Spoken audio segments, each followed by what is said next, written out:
Welcome back to part 2 of our interview with Mike Agugliaro. If you missed part 1, stop right now. You got to start at episode 1. This guy is amazing. In today's episode, we're going to discuss leadership and why it's so important that you're the leader, not for today, but for tomorrow. You hear so often, work on your business, not in your business. But before you can work on your business, you've got to work on something else beforehand. What's the biggest issue facing business today? Mike explains how he gets so much done, how he wrote 4 books, and why everything comes down to marketing, and marketing is the only thing.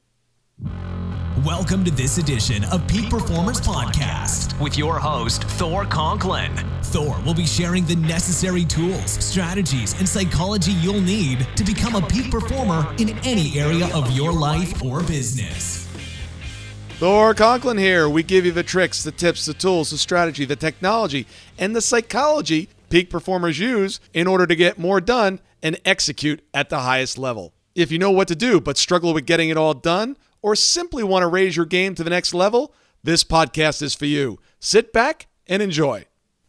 Let's talk about leadership for a little bit. You wrote a book on leadership, but give us some excerpts from that the audience can walk away with. Yeah, so, I think some things about leadership is it goes back to that designer or by design or by default, right? And I think what would serve people very well is, and I'm a guy that no matter how many systems and tablets and methods I've tried, I always go back to, I have one in front of me, a damn white pad and a pen, right? Yep. I always go back to that same thing. And Me too. So you can relate to it. I think if you say to yourself, let's just design. If I was to design, and I'm going to give you something I think about and share a lot that I think is really powerful. If you say to yourself, let me design the leader I need to be, but not the leader I need to be to fix today, the leader I need to be in a position so much greater, so much farther ahead. So I'll put this into perspective. We did 30 million last year. Okay, in order for me to go to 50 million, most people are going to become a better leader to go to 30 or 32 or 35. I've been working on my leadership skills. Just 2 days ago, I was around some of the greatest on the planet, Jay Abraham and Brian Kurtz, some brilliant Mark Ford, brilliant leaders of the world. And, I was paying attention to their level of leadership because these guys are at 50, 100 million, couple hundred million. So when you design yourself as a leader, design yourself as the leader who can run a $50 million company. Don't worry how you're going to get there. Look at the traits, the skill sets, the communication, the eye contact, the way they serve people, the way they hold their body, the way their habits are. Does that make sense? Oh, absolutely. I think it's all about the habits. And you mentioned something very interesting is you're trying to take this business to, let me rephrase that. You're not going to try, you're going to do it.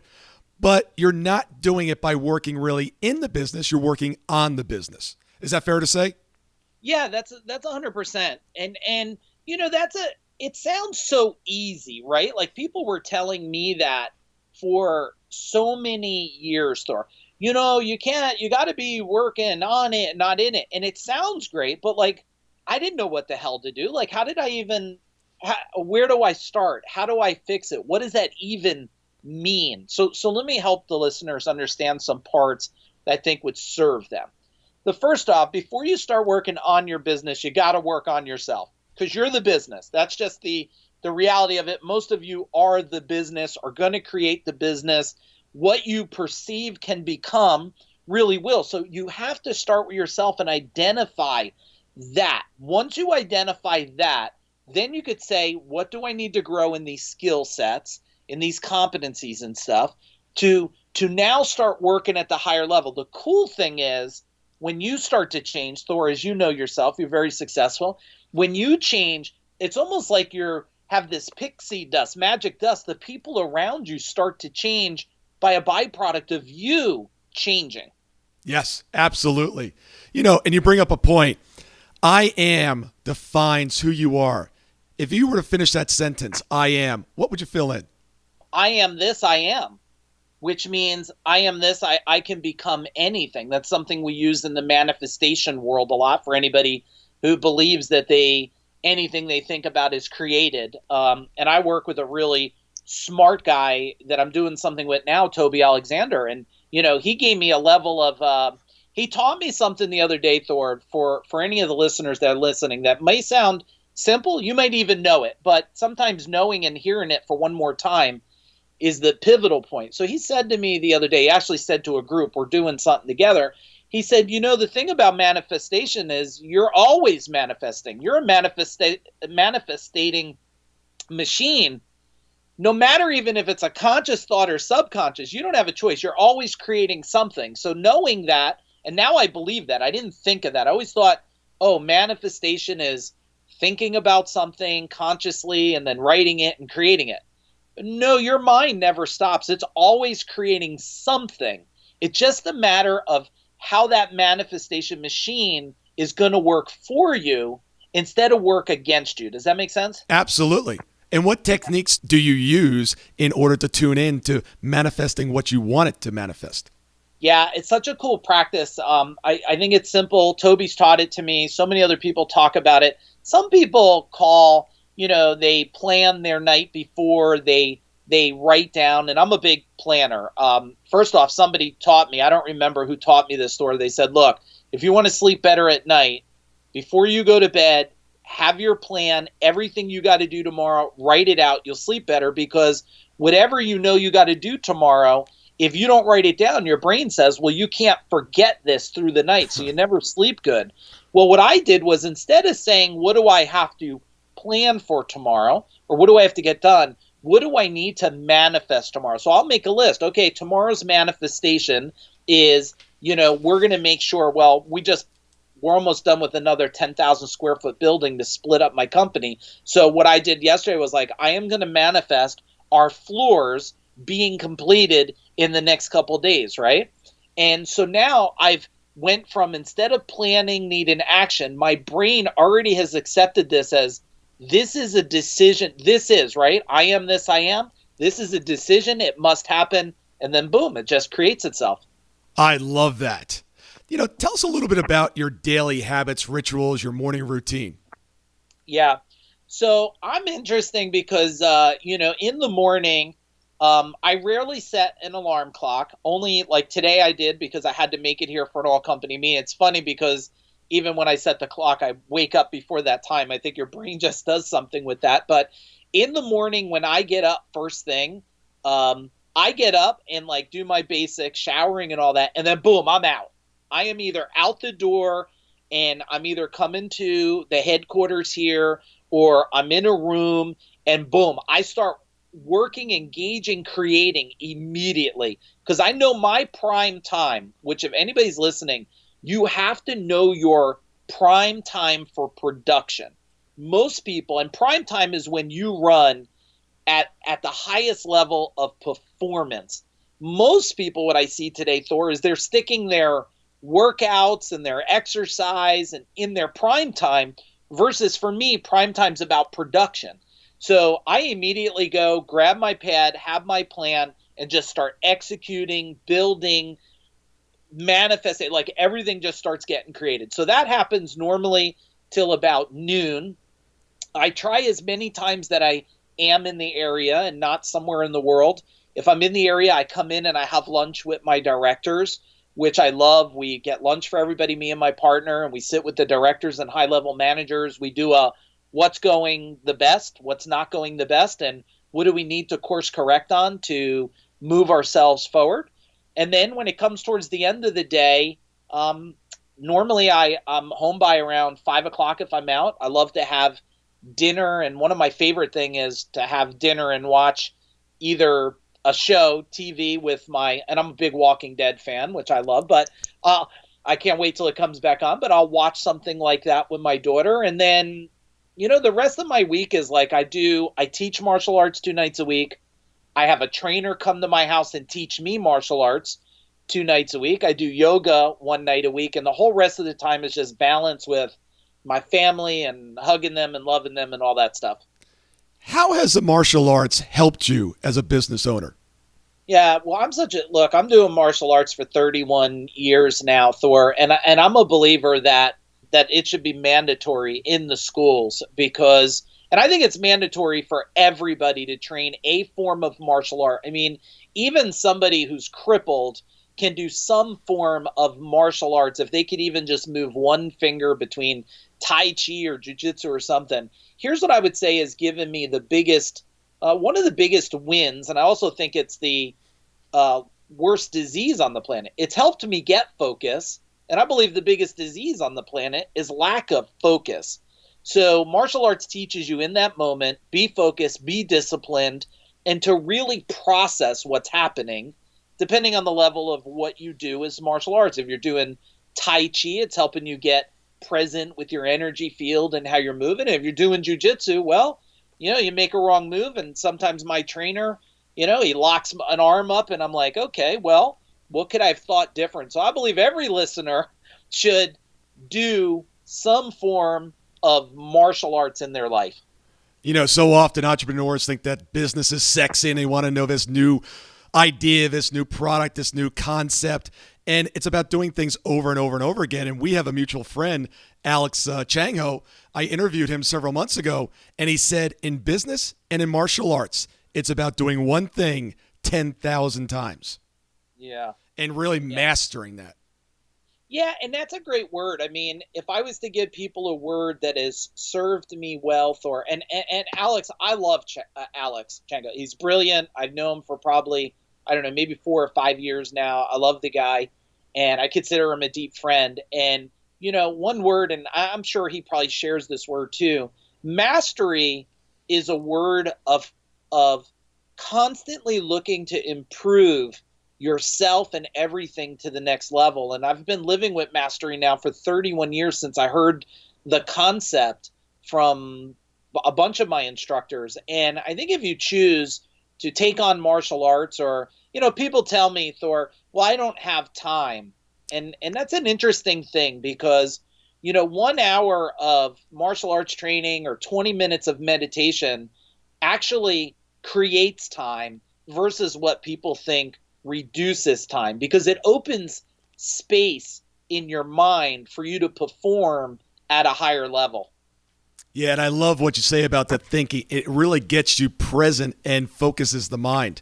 And I think so often, especially in today's environment, there's so many things going on. People are scattered. They always want to multitask, switch tasks. Being present is when you get stuff done. And they're worried about being judged, right? Like I wanted to do yoga for a long time because I'm willing to try things. And my daughter was going to yoga class, and I told my wife I'll take her today, and I'm going to surprise her. I'm going to go do yoga. But it wasn't fitting. The time frame for yoga was in my prime time. It was like 11 o'clock in the morning. So after months and months, I was trying to solve this. Like, okay, how do I do this? Finally, I told my daughter, when you go to yoga, like maybe ask the teacher, like, does she do privates? Now I don't know if she did before I created that, but now she comes to my house one day a week.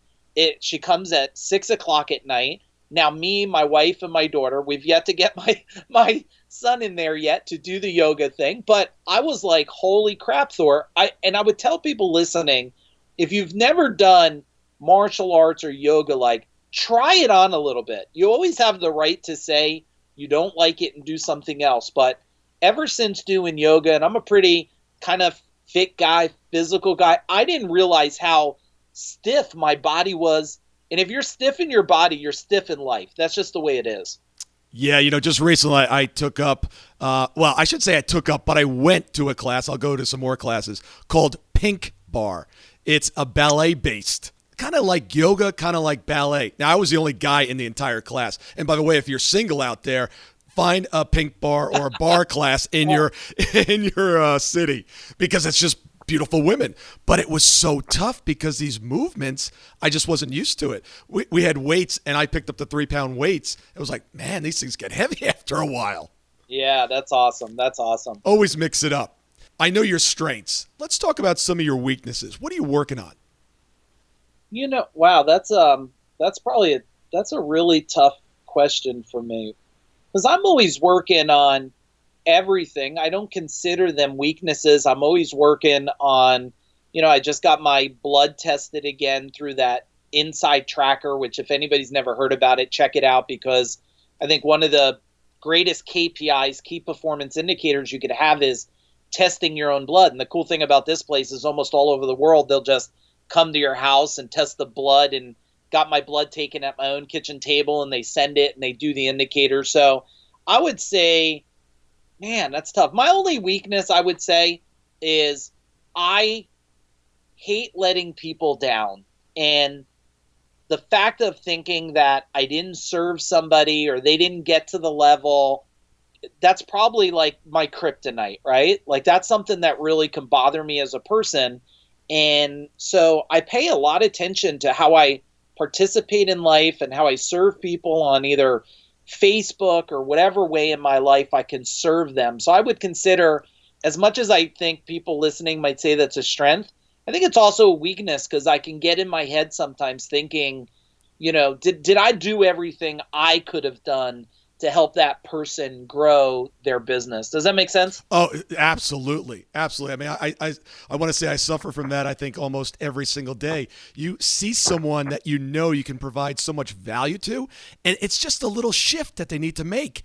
And they just won't or don't want to, or for whatever reason, the water's there, but you can't make them drink the water. Yeah. And I've tried in the past, Thor, like shove their head. Oh, yeah. Yeah. But they normally will drown if they're not ready to drink. Yeah, no, absolutely. I mean, you are a force of nature. Let's talk a little bit about your books. You knocked out these books, I mean, back to back to back, and they are phenomenal. How did you get so much done in such a short period of time? Yeah, it's an interesting thing, Thor, because it's almost like I raised myself to a level. Now, I don't know if it was I did TM meditation and I've done all these different things, but I got to tell you, I made 3 years ago, me and my partner, most people don't know it, we got our business back when we were probably 22 million. One of the magic tricks, Thor, I wanted to do was to show the world you could have a big business and it could run itself. So the last 4 years, my service company has pretty much run itself with the leaders we put in place. And then I said to my partner, we've been successful. And I don't want to say we've been lucky, because there's no luck. We've created the outcome we wanted. But I said, I know how hard it was to struggle. What if we could just remove struggle for people and we can teach them and guide them? And it's almost like, and I can't tell you the moment, Thor, but it's like I made this decision to change the world, got to my legacy stage quicker, and all of a sudden it's like my mind opened up, and this, like now, like I have like 4 more books that are in the making, and I'm losing track of how many I'm writing. And it's, for those of you that are creative that are listening, or entrepreneurs and yourself, Thor, when you open up that doorway, the information comes so fast and furious. It's almost like if you don't get it out, like I tell my wife, sometimes it's 9 o'clock at night. I'm like, I got to go do a Facebook Live video. And she's like, okay. My wife is amazing. She's my goddess. She's my world. And I tell her I got to go do it. And she just knows, like, Thor, if I don't get the information out of my mind, it's almost like I feel like I'm going to self-combust. Yeah. Now, how did I get so many books done? Well, when the information comes, I'm not a great writer, but I am good at communicating and getting what my thought is in my mind out my mouth. So I just turn on the app on my phone, and sometimes I'll talk on the way in, a 20-minute drive, and I'll just record a chapter I'll think about, like, what is something that helped me, like my leadership book. Okay, I needed to raise leadership. So I said, what are the areas? And on a drive, I record myself, and then I send it to someone who knows how to, even though I got an English award in Votech, which vocational school, which I was pretty sure I was the only one that wasn't doing drugs, so it wasn't that hard to do. I'm not great at, vocabulary and spelling and stuff, but I'm great at content. And I would tell everybody listening, you all have a message inside of you or information. Don't keep it from the world, because everybody has something they can serve somebody else with. No question. What's some of the best advice you've ever received? I got to tell you, Cameron Harold, he's wrote some brilliant books, Double Double, and I think Meetings Suck or something like that. He's a brilliant guy. I did work with him, I don't know, 7 or 8 years ago. And I was a reader because everybody said, read books. And one of the greatest advice that he gave, I said to him, Cameron, what should I be reading? He says, well, what's broken? And I said, well, culture. I need to make my culture better. He says, okay, go buy the top 5 books on culture, read all of them. And I said, okay, what should I do when I'm done? He goes, well, if you fixed your culture, ask yourself what's broken next and read it. Profound. As simple as it sounds, Thor, to the listeners, it was profound to me and has served me very well. Another person, Garrett White. Garrett White does a whole kind of warrior thing. He does a different type of warrior stuff than I do. But he told me something that I thought was incredible. He said, don't read a book from start to finish. Read it till revelation. He said, read it till you get I'll put in my own words, an awakening, an impact. He says, then what you do is shut that book and implement it. So now I have Cameron's theory of only read what solves a problem. Garrett's thinking, read it till you get an answer and implement it. And that was really, really profound. And let me give you one more, which I'm going to summarize this in a couple brilliant people. I mean, Dan Kennedy, Joe Polish, Brian Kurtz, Dean Jackson, some of the most brilliant marketers in the world. And I think they all say it. And I don't know the first one who told me, one of the most things that changed my life was, one person said, marketing is everything and everything is marketing. And then I think it's Brian Kurtz that said, marketing is the only thing. And Thor, when I figured out marketing, the game has changed on a quantum level. So give us some things that changed within that marketing. What was that shift or shifts? First off, I was spending so much time on learning my skill set of my trade that I didn't realize, being the very best trade person, but not having customers, well, that's not really too much of a business. When I figured out that marketing was everything, I mean, look, even if you're married or have a girlfriend and you're trying to say, let's go to this, whatever, UFC fight, I like watching those, or go do something. Well, you're marketing. Marketing's verbal. You're trying to tell her how this is going to be a great experience and what you're going to get. So when I started looking at everything like hiring, most people struggle at recruiting and finding great people, Thor, and it just happens hiring and recruiting is a marketing function. Getting customers, marketing function. Keeping your employees happy, marketing function. So when I started putting all of these things, I just ask myself, whatever outcome I want, what is the marketing that has to be done to get that desired result? And it's just a game changer. Thank you so much for listening today. I really do appreciate your time, and I hope you found today's show valuable. If you would like to receive these shows automatically to your phone or to your computer, simply go to iTunes and subscribe. After listening to several of the shows, if you're so inclined, please leave us a 5-star rating, as this helps us reach additional people and spread the message.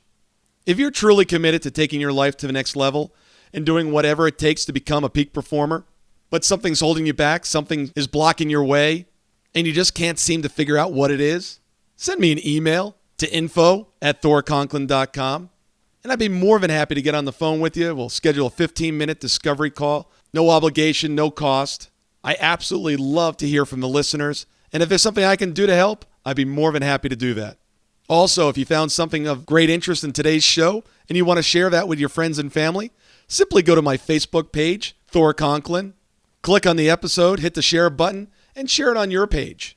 You can follow me at Twitter at Thor Conklin. The website is thorconklin.com.